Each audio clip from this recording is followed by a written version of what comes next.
And you don't seem to understand. A shame you seemed an honest man. Tujuan praktikum induksi pemijahan dan hipofisasi adalah mempercepat proses pemijahan, meningkatkan kualitas dan kuantitas telur, sinkronisasi waktu pemijahan, meningkatkan efisiensi reproduksi.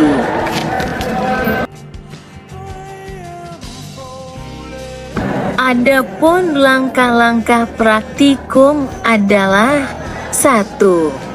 Siapkan seluruh alat dan bahan yang diperlukan sebelum memulai praktikum.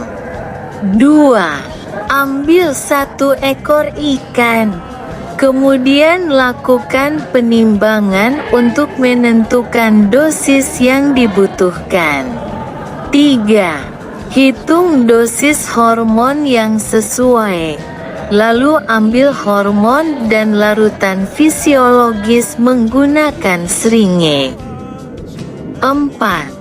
Lakukan penyuntikan pada ikan dengan metode intramuskular pada sudut 45 derajat, tepatnya di bagian otot punggung pada sisik ketiga.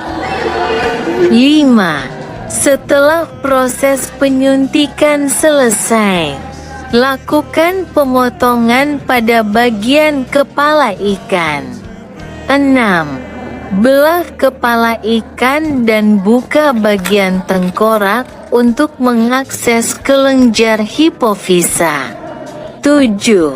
Ambil hipofisa dengan hati-hati. Kemudian masukkan ke dalam tabung tube yang telah berisi larutan formalin.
Sekarang kita mau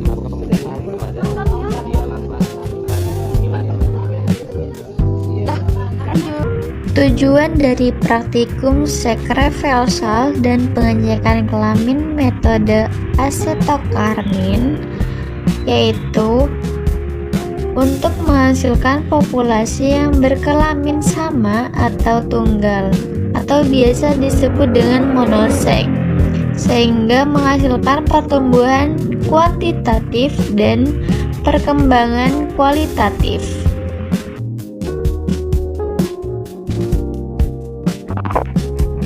Adapun langkah-langkah pada praktikum ini yaitu yang pertama, menyiapkan alat dan bahan.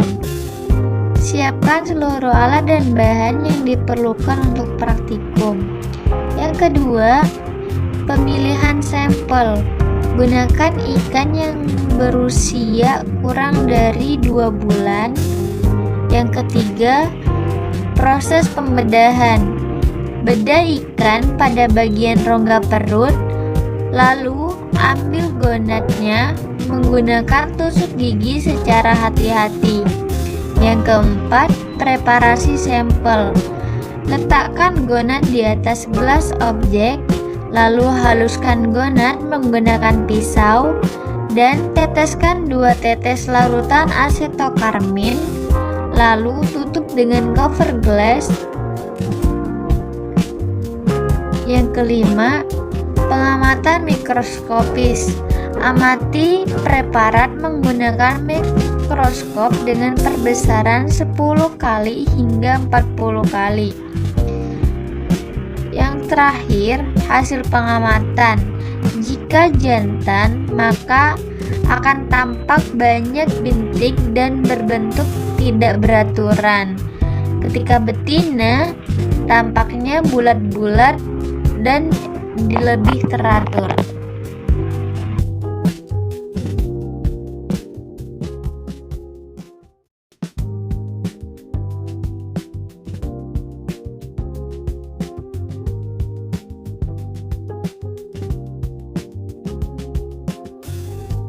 Adapun tujuan pada praktikum pengecekan kualitas sperma dan kriopreservasi adalah sebagai berikut.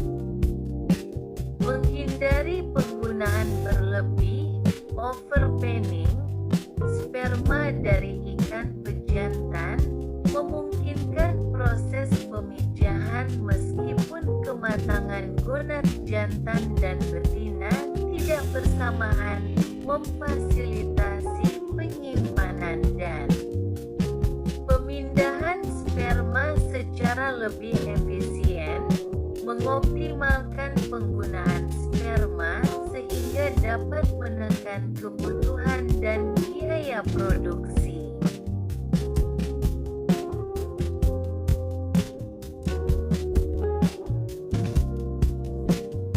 Prosedur pengecekan kualitas sperma dan kriopreservasi adalah melakukan stripping pada ikan jantan yang telah matang gonad untuk memperoleh sperma, menampung sperma dalam wadah kering dan bersih.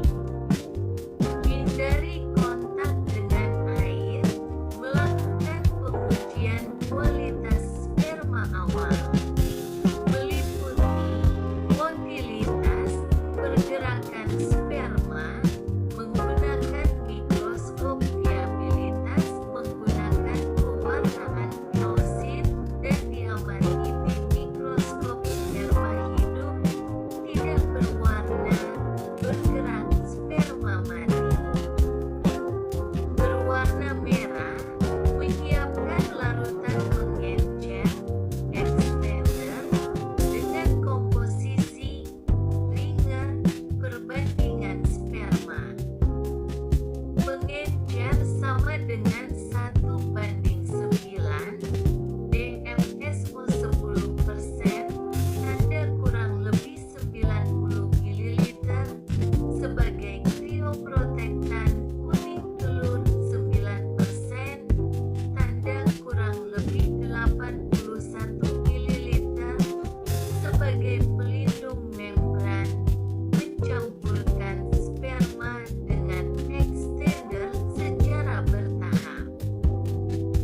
Dan setiap penambahan bahan dilakukan homogenisasi agar tercampur sempurna, melakukan ekuilibrasi pada suhu 4-5 derajat Celcius dalam kulkas selama 3-5 menit, melakukan pre-freezing dengan uap nitrogen cair -79 derajat Celcius selama 3-5 menit, melanjutkan ke tahap freezing menggunakan nitrogen cair -196 derajat Celcius selama 3-5 menit untuk penyimpanan, melakukan thawing, pencairan kembali menggunakan water